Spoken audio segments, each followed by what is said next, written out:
Hello everyone, this is Cross. What I'd like to talk to you about today is my Dungeons & Dragons 5th edition campaign. This is journal entry number 6.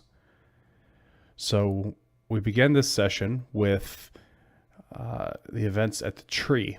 Now, the players were content with experimenting with Ashley and what she could and could not do. Essentially, this scene, the session prior, started breaking the reality of the game for them. So, this is a fantasy game, and within that fantasy setting, there are certain rules that they thought that they understood. One of those being is that magic and technology were two different things. This is what both the players thought and what the characters thought. And yet this scene and a scene prior, where Ashley's battery got recharged with a striking of the hammer from the Temple of the Architect, started making them think that there's some sort of connection here. So this is what they're trying to figure out. And this place seems to be an opportune time to test Ashley and see what she can and can't do, see what she's capable of. She asks Varen to show her a spell. Varen shows her the light cantrip, and she manages to manifest this light cantrip. Now, here's the thing. Ashley has already, when she first came out, she projected a hologram of a wall, which is actually very similar to minor illusion. You can kind of create a still object or make a sound and stuff. And she's kind of doing this already. Is this light, is this a holographic light? Or is it an actual light? When she gets taken offline, the light disappears, but also when a wizard goes unconscious, their light goes away. So they're not quite sure. The bottom line is this scene could have taken all session to resolve, with all their different experimentations and questions and everything. So when you're designing how things are going to go, consider every step along the way. What is their motivation? What is the sense of urgency here? What is driving the players to want to move on, or conversely, what is driving the players to not want to stay at this one location forever? What's stopping them from, okay, this place is nice, we just stay here? What's stopping them from doing that? So setting time limits on some of these jobs, setting the world in motion, allowing the players to understand that your world is not waiting around for them. This is not an MMO where that NPC is going to sit there and remain until you walk up to it. It's not sitting there for 103 hours waiting on you to walk up and talk to it, and now you're the only one that can solve his problems. That's just not what's happening. This world is constantly moving. There are deadlines. There are things shifting. If you're not going to solve these problems, then somebody else will. And that's kind of where my design philosophy of plan so that the players expect the players to never intervene with this story. What happens with that? And okay, so if they don't intervene, this is how this story plays out. And now that's a told story, move on. So sense of urgency is what drives your players to not remain at one location all session. It could still happen, but trying to kind of motivate them to go ahead and say what they need to say and wrap it up and move on needs to happen. And in this case, the sense of urgency was a couple of things. First, they're expecting the architect's arrival of his goods at Lesage. They need to be there. And second, as they're experimenting, Ashley's battery is plummeting fairly quickly. So that causes Clara to just stop the whole process. No, Ashley, come back and no more. Like, I have to conserve her battery. Her battery needs to make it through this trip. So that's sort of an additional layer of urgency there, is you can only spend so much time with Ashley. The players moved on and walked along, and I'm going to kind of show you guys the map a little bit. I'm going to close something. Close a few things before I show you the map. Excellent. So this is the map, and if you guys have figured out, the blue dot here is the tree of life. Well, then they move down and find the glowing lights. So we have the glowing lights here, and they didn't want to get involved with that. It's off the road. They didn't want to get involved with that, so they continued about 30 minutes to an hour down the road. So they ended up on this line. The yellow dot is Ironton. So if you do a day of travel from one line to the other line, Ironton is about halfway. So I determined that about halfway so about midday, they arrive in Ironton. Now the players state that they want to kind of get in and get out. So in listening to that, my narrative changes a little bit. I start quickly describing things. We kind of go through scenes a little bit quicker. And I'm trying to kind of reflect that wish of theirs to get in and get out until I hear that wish has changed. My narrative style is actually reflecting sort of their inner voice. Like, okay, all this is nice, but we really need to get going. So that's, you prod your players a little bit. Are you guys staying or are you leaving? Kind of, I believe I just flat out asked at one point, because they were kind of lingering around like they had kind of changed their mind. Are you guys staying or are you leaving? No, we're going. Okay.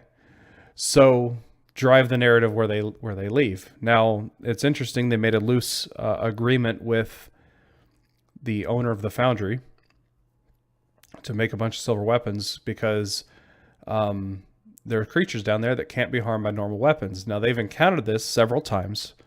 This theme of there are things out there that cannot be hurt by normal weapons. Okay, and they exist in this area, and we could run into them at any point. So this sort of drives that player economy of what the players are. They're actually asking. They're looking to purchase silver weapons. They found out that silver weapons can help them hurt these creatures. The lycanthropy guy. Now they're talking about a few other things that maybe can't be harmed by normal weapons. So this has created a demand for either magic or silvered weapons. Now this is very early in the campaign still. They don't have a whole lot of money. And in the player's handbook, a silver weapon actually costs about 100 gold to make through the skill of the blacksmith. They've encountered a blacksmith. They asked if he can do this. He says, no, you need to be a better skilled craftsman than I am. So that sort of allows the players to know there's different skilled craftsmen throughout the world. Some of them can do this, some of them can't. But most importantly, the money that they're acquiring, they're looking to spend. So they're acquiring the money, they're trying to spend it on silvered weapons so that they can handle these other threats that are out there. So this is kind of a long-running thing that you can do with your players to kind of make them need something that's going to take a while to obtain. If there were no creatures out there that they were being threatened by, that we can kill everything with our normal weapons, well, then there is no need for them to want to go buy silver weapons. There's no desire. We're not encountering things like this, so why should we go spend 100 gold to go buy silver weapons. And I feel that a lot of D&D games, you run into a +1 weapon fairly early on, and that also means that you don't need a silver weapon. So you kind of devalue what, unintentionally, you devalue this step of we can purchase silver weapons.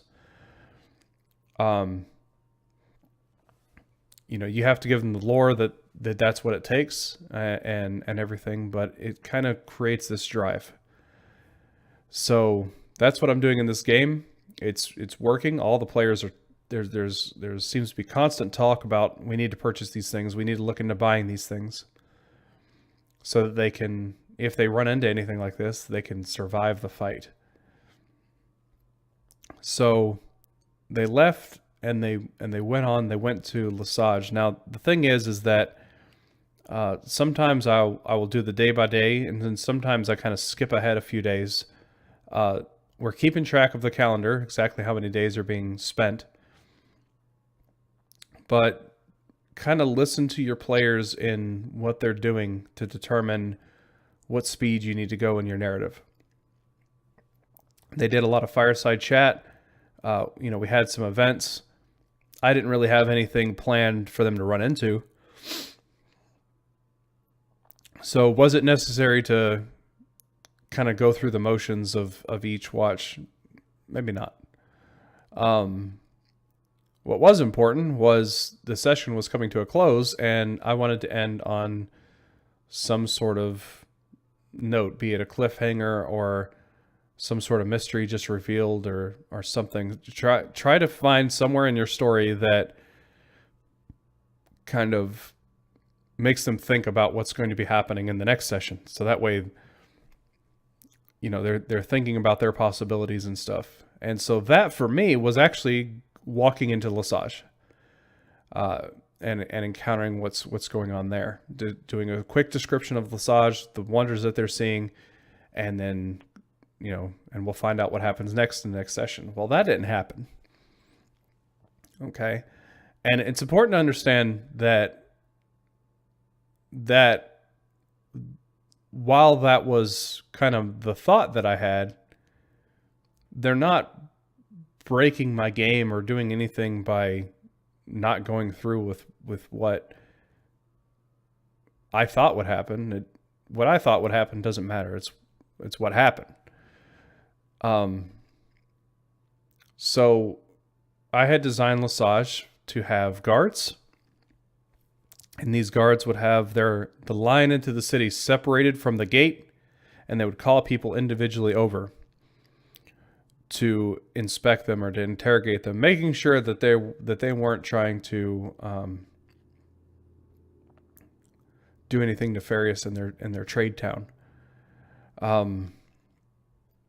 This is where the bandit activity is currently. So the other thing they're trying to do is make sure that bandits aren't appearing in their town. They don't want that. And they know that the bandits are marked by their hands, so they asked them to show the fronts and the back of your hand. And in the middle of this interrogation, Melindra decides, I'm going to cast Charm Person. And so with Charm Person cast, that triggers, there's archers sitting there watching them. That triggers their condition. We're going to shoot anybody that does this, or that. You know, there's a short list of things that basically they don't want to have happen. And this was one of those things. The players didn't know that. The characters didn't know that. Why should they know that? They didn't ask. They were in a line for an hour and a half, and were content to just sit there and wait. They could have asked about the town. Maybe there was a merchant that frequents this place a little bit more. You know, who knows? They didn't do that, and it doesn't matter if they did that or not. The point is that the option was there, and they don't have to take it. What's happening in this city without the players' involvement? Again, this is a real nice way of designing things. And more importantly, if you're going to protect a city with your NPCs, protect the city.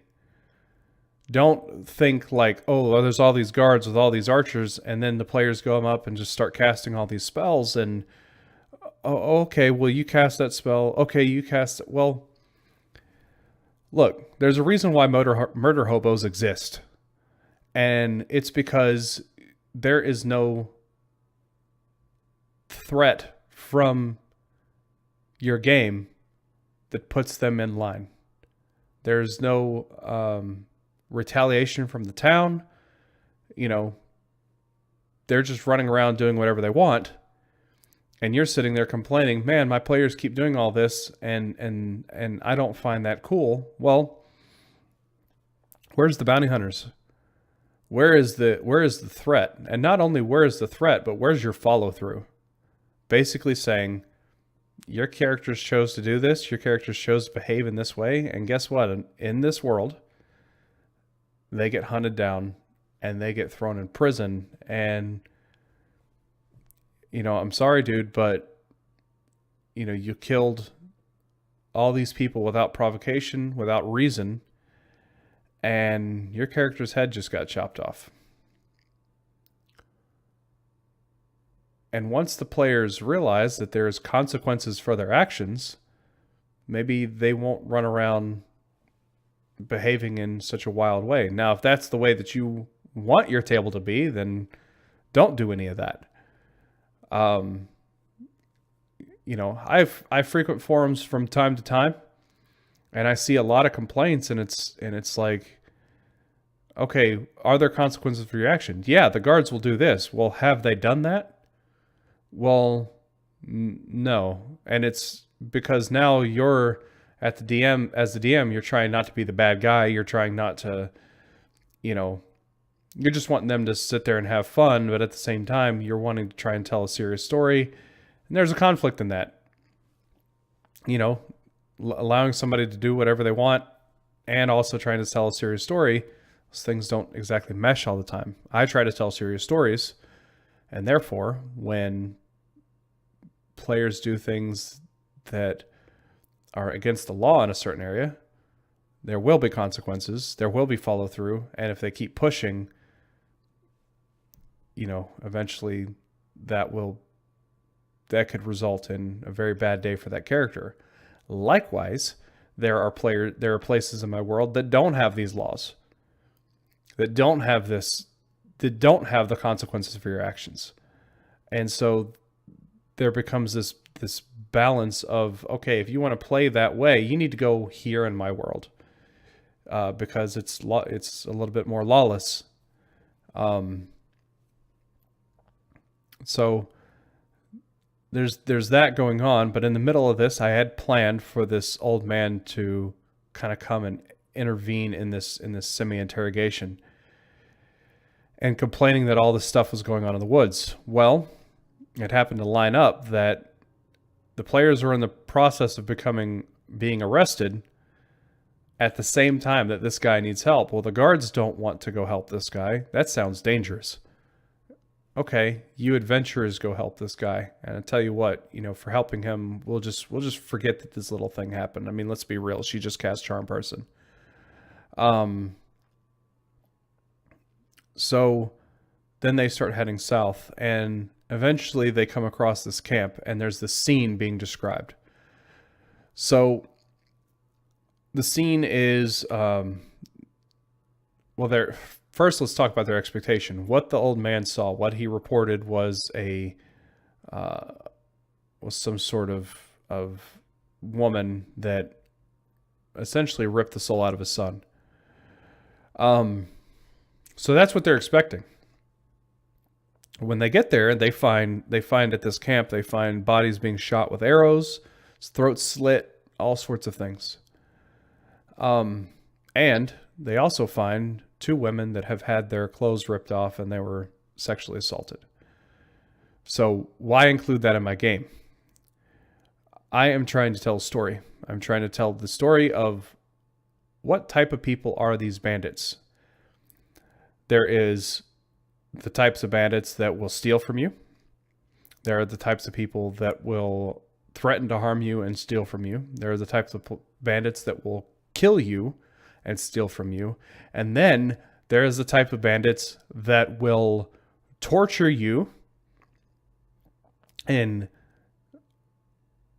ridicule you and harm you and basically make this process, make your last moments a living hell, and then kill you anyway, and then take your stuff anyway. So that's what category these bandits are. And there's a difference in all those different layers of, okay, the guy that's just stealing, maybe he's stealing for his family. Well, then there's the guy threatening to steal and stealing, and well, maybe he's just stealing from his family. He doesn't know the best way to do that, but he's going to threaten you, maybe not follow through. There's the guy that actually is killed, but maybe they just storm in and just kill and just take what they want, you know. And then there's the people that take pleasure in it, and that's this category.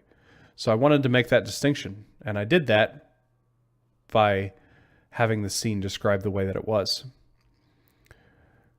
They also encountered their friend, not their friend, but an acquaintance, Jonathan, that had, this was in session 1, that had ran around and bought all the players drinks. And basically this is the NPC that it sort of introduced their characters to the game, to the story. So now he's lying dead with his throat slit right there. And I wanted to describe so few details. First, his eyes were open, and I wanted that to be clear because his eyes are open. He's just kind of laying on his back with his head to his side, and his eyes are open. That detail is important because it signifies that this guy is not sleeping. His throat's slit. He's clearly dead.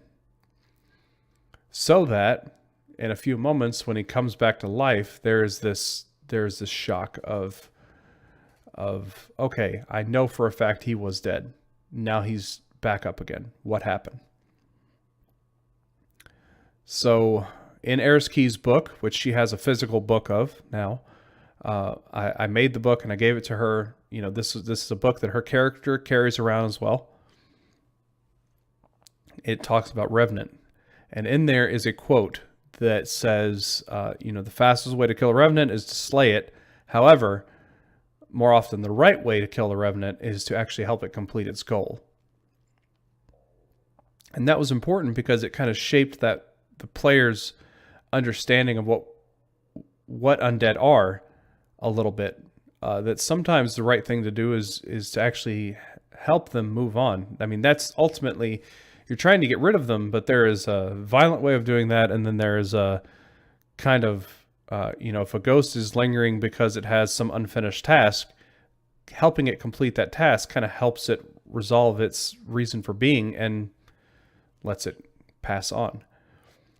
So that kind of helped that player understand that even though this is undead, it's not, oh, you're undead, I smite thee. There's a little bit of moral quandary going on here with this. And so we're going to begin the session with at this campsite. We're going to dive maybe deeper into how we're going to resolve this, what the players do. And more importantly, he says he knows where all the bandits are. He knows where the bandits are that did this to him. And he can take the party straight to them. So, hopefully you guys gleaned some insight in this. If you have any questions about why I'm doing what I'm doing, or just the concept, the design process behind this, just let me know in the comments, and I'll try to get an answer to you as quickly as possible. And let's look forward to session number 7, where I have actually spent my first villain point. So I've affected the story in some way, in a very negative way. That's important to note. I have taken one of the storylines and I have kind of developed it again as per the design. I have thought about it from start to finish without any player involvement. And I have kind of developed it again as per the design. I have thought about it from start to finish without any player involvement. And and then I have applied a villain point to it. So now what I kind of thought would be a reasonable conclusion, a reasonable start to finish, now has a villain point. So now I've taken that story and just made it worse, is basically what has happened. You know, and that is where the fun part of the villain points come in, because I gain a villain point every 5th session. But then there was also a talk of Melindra, the druid, played by Actea. She wasn't happy with poison spray as a cantrip. I don't rate poison sprays being a very good choice as a cantrip anyway. But she chose it. She played around with it for a little bit. She did not like it anymore, and she wanted something else. So she asked if she could change it. What's your policy on that? And I said, well, I'll tell you what. You burn a hero point, and I get 2 villain points, and you can change it. And there was a little bit of hesitation on that. And I said, well, I'll tell you what, she only had 1 hero point, I think. So if either you spend an extra hero point or if somebody else spends a hero point, then I'll only gain 1 villain point, and then you can change your cantrip. And of course, the next question was, well, what if 2 people spend a hero point? And to which I immediately replied, I'm getting a villain point. So they did that. I believe Melindra and Varen both spent a hero point. I got a villain point. She got to change her cantrip. So that's the other cool function of these hero points is there's almost like this currency a little bit on doing things. And basically hero points are breaking the rules of the game to do something. So anything like that you can do, and ultimately I think Actea is going to have a little bit more fun with her character by changing this cantrip. So this kind of creates this interesting system where there's this almost haggling of, I want to do this. It kind of gives you this system to kind of make that happen. And we've talked villain points up a lot, and I will let you guys know when they encounter the storyline that I changed. We'll see if you guys can spot it, but I will let you guys know. All right. Well, I'm going to get prepared for the session because I'm recording this on Saturday. We play in a few hours, and I will see you guys then. Talk to you later.